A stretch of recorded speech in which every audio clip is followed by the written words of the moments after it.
Hello everyone. पिछले video में मैंने आपको मैच केस का प्रैक्टिस सेट दिया था।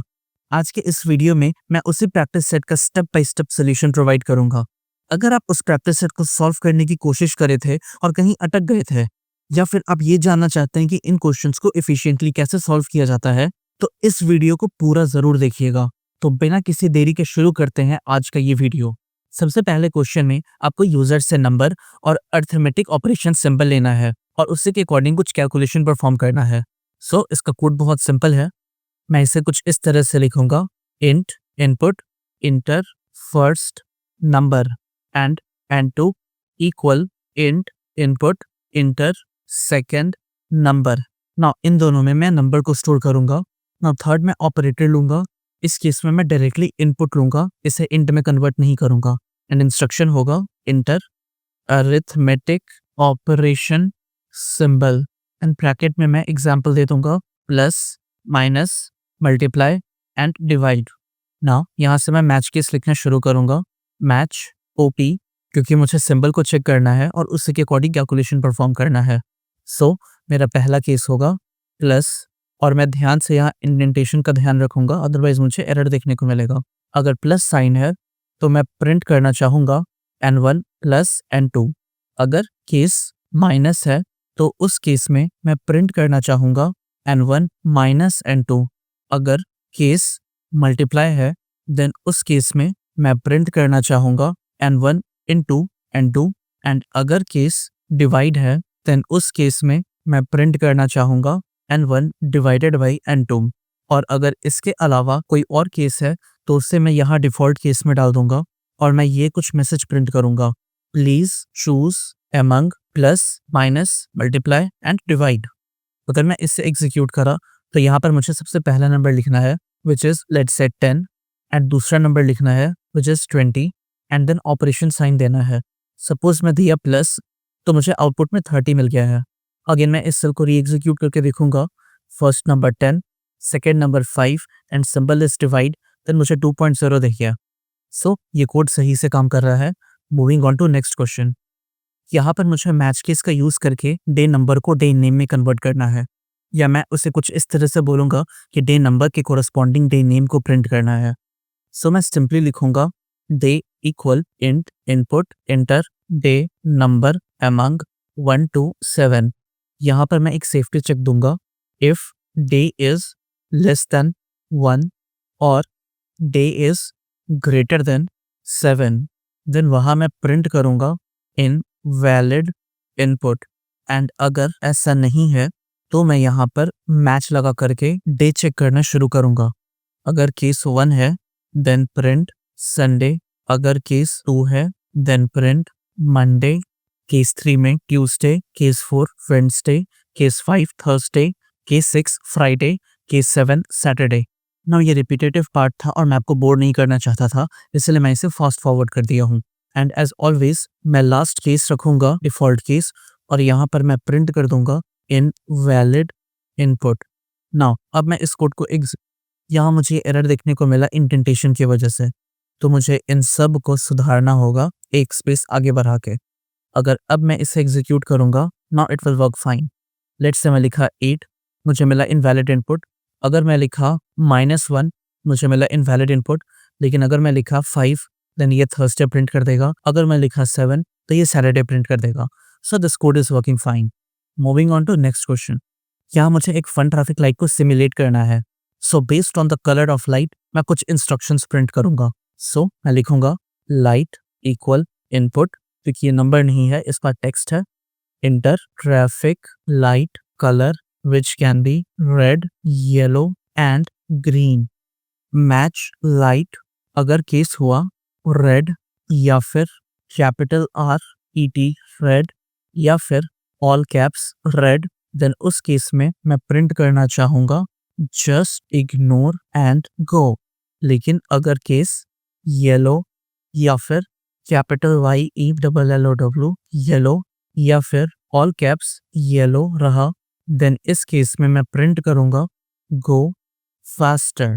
एंड लास्टली अगर केस रहा ग्रीन या फिर कैपिटल G-R-E-E-N ग्रीन या फिर ग्रीन ऑल कैप्स, देन उस केस में मैं प्रिंट करूंगा definitely go, and case underscore होगा प्रिंट आर यू फ्रॉम अर्थ। ना अब मैं इसे एग्जीक्यूट करूंगा एंड लेट से मैं लिखा रेड, येलो एंड ग्रीन, तो इसके कोरस्पॉन्डिंग मुझे सभी सही स्टेटमेंट प्रिंट होता दिख जा रहा है। नाउ क्या ये लिखने का एक इम्प्रूव तरीका है? So the answer is yes. इसके बारे में मैं स्ट्रिंग में बताऊंगा, बट अभी मैं जस्ट एक एग्जांपल दे दूं। मैं इसे पूरा कॉपी करूंगा, यहाँ पर मैं पेस्ट करूंगा एंड इस बार मैं लोअर लिख दूंगा। नाउ इस तरह से आप किसी भी इनपुट को जो कि इन द फॉर्म ऑफ टेक्स्ट है उसे लोअर केस में कन्वर्ट कर सकते हैं, जिस वजह से मुझे ये सारे कंडीशन अलग अलग लिख के चेक करने की ज़रूरत नहीं है। मैं सिर्फ एक ही बार लिखूंगा और ये सही से काम करेगा। मैं आपको अभी ये करके दिखाता हूँ। अगर मैं इसे एग्जीक्यूट करा एंड मैं इवन दो कैप्स लॉक में रेड लिख रहा हूँ, मुझे स्टिल सही आंसर मिल जा रहा है, क्योंकि पाइथन इस कैपिटल लेटर में लिखे रेड को स्मॉल लेटर में कन्वर्ट कर देगा एंड देन उसे यूज करेगा कंपेयर करने के लिए। I hope you have understood that. Moving on to next question. Now based on the number of sides मुझे शेप्स को क्लासिफाई करना है। इससे मैं कुछ इस तरह से लिखूंगा, sides equal int input enter number of sides. यहाँ पर मैं एक चीज चेक करूंगा कि अगर साइड्स लेस देन या इक्वल टू है 2 के, देन यहाँ पर मैं प्रिंट करूंगा not possible, please select sides greater than 2। और अगर ऐसा नहीं है देन इस केस में मैं मैच केस यूज करना शुरू करूंगा और मैं लिखूंगा मैच साइड्स, जहां पर मैं पहला केस चेक करूंगा 3 विच इज प्रिंट ट्रायंगल। अगर केस है 4 देन प्रिंट क्वाड्रिलेटरल, और अगर केस है 5 देन प्रिंट पेंटागन, और इसके अलावा कोई भी दूसरा केस रहा then print please select among 3 4 5 only. Okay, अब मैं इसे एग्जीक्यूट करूंगा और अगर मैं लिखा 1 देन मुझे नॉट पॉसिबल प्रिंट होके मिल जाएगा। अगर मैं लिखा 3 then triangle, 4 then quadrilateral and 5 then pentagon and 7 then ये मैसेज कि please select among 3 4 and 5 only. All right, I hope अब आप इससे कंफर्टेबल हो गए होंगे। Now moving on to little advance question. यहाँ पर मुझे टेम्परेचर कन्वर्शन परफॉर्म करना है from Celsius to Fahrenheit and Fahrenheit to Celsius. एक प्रॉपर मेन्यू बनाना है जिसमें से यूजर सेलेक्ट कर सके फ्रॉम दीज 2 ऑप्शंस, और इस कन्वर्शन को परफॉर्म करने के लिए मैं ये फॉर्मूला का यूज करूंगा। So let's start.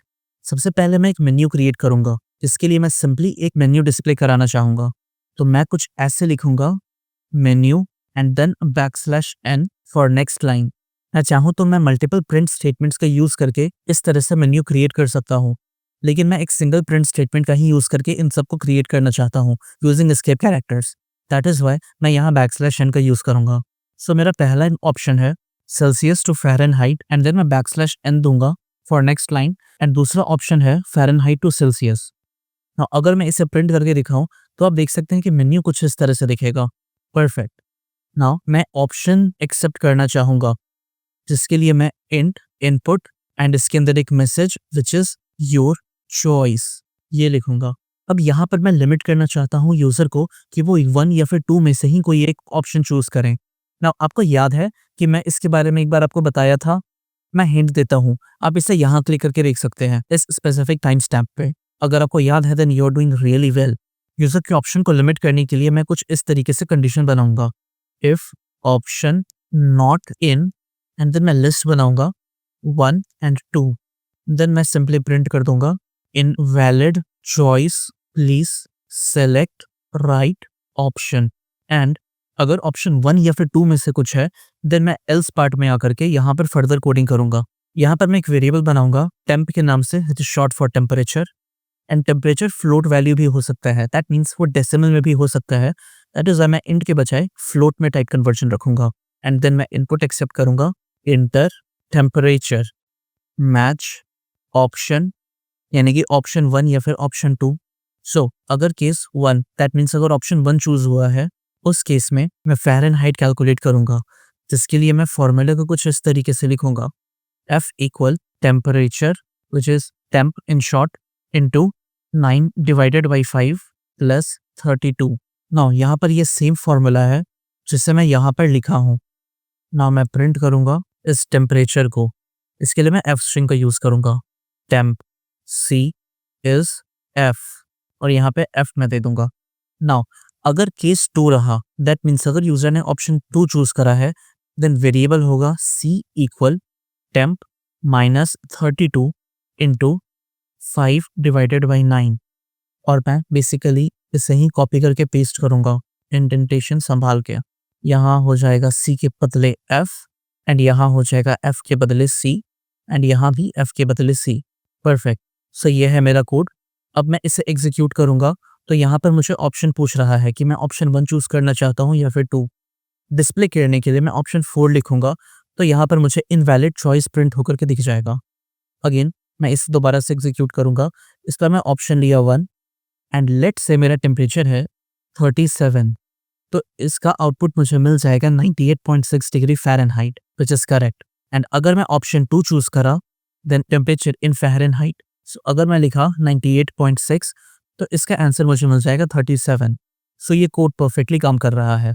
Moving on to next question which is the last question. यहाँ पर मुझे एरिया कैलकुलेट करना है बेस्ड ऑन द शेप।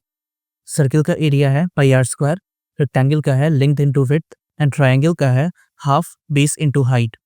सो मैं कुछ ये लिखूंगा प्रिंट। अब आपको पता है मेन्यू क्रिएट करने के लिए कैसे मैसेज को शो करना है, एक सिंगल लाइन का यूज करके, बट इस बार मैं बस दिखाने के लिए मल्टीपल प्रिंट स्टेटमेंट्स का यूज करूंगा। सो मैं लिखा कोड के अंदर मेन्यू, यहाँ पर मैं प्रिंट करूंगा first option which is area of circle, then मैं प्रिंट करूंगा second menu option which is area of rectangle and third option which is area of triangle. और यहाँ पर मैं यूजर चॉइस एक्सेप्ट करूंगा in the form of int. So int input enter your choice. Check करने के लिए मैं same तरीके से मैं लिखूंगा if choice not in 1 2 and 3, then मैं प्रिंट कर दूंगा simply invalid choice exclamation mark. और अगर चॉइस सही है देन मैं मैच करना शुरू करूंगा चॉइस को। अगर केस 1 हुआ देन मैं रेडियस एक्सेप्ट करना चाहूंगा यूजर से। मैं एक फ्लोट एक्सेप्ट करूंगा क्योंकि रेडियस डेसिमल फॉर्म में भी हो सकता है। Float input inter radius of circle, based on that मैं एरिया कैलकुलेट करूंगा। यहाँ 22 डिवाइडेड बाई 7 जो कि पाई को रिप्रेजेंट करेगा इनटू रेडियस स्क्वायर्ड। और मैं फाइनली प्रिंट करूंगा area of circle is area. अगर केस 2 हुआ देन इस केस में मैं लेंथ और विड्थ इन दोनों को एक्सेप्ट करूंगा। सो मैं सबसे पहले लेंथ लूंगा in float input enter length w equal float input enter width and then मैं एरिया को कैलकुलेट करूंगा सिंपली लेंथ इंटू विड्थ करके एंड मैं प्रिंट कर दूंगा इस एरिया को, जिसके लिए मैं इसे सिंपली कॉपी करूंगा ढंग से एंड मैं यहाँ इसे पेस्ट कर दूंगा। सो ये हो जाएगा एरिया ऑफ रेक्टेंगल और यहाँ हो गया एरिया। अगर ये केस 3 हुआ तो इस केस में मैं बेस एक्सेप्ट करूंगा एंड हाइट एक्सेप्ट करूंगा। सो सबसे पहले मैं बेस करूंगा, मैं सिंपली इसे भी यहाँ से कॉपी करूंगा और पेस्ट करूंगा। सो मैं ये करा copy inter base and height equal paste और ये हो जाएगा हाइट। एरिया को भी मैं कैलकुलेट करूंगा तो मैं सिंपली कॉपी करूंगा, इसे भी मैं साथ में कॉपी कर लेता हूँ। ये हो जाएगा बेस और हाइट का फॉर्मूला यूज करके फॉर्मूला।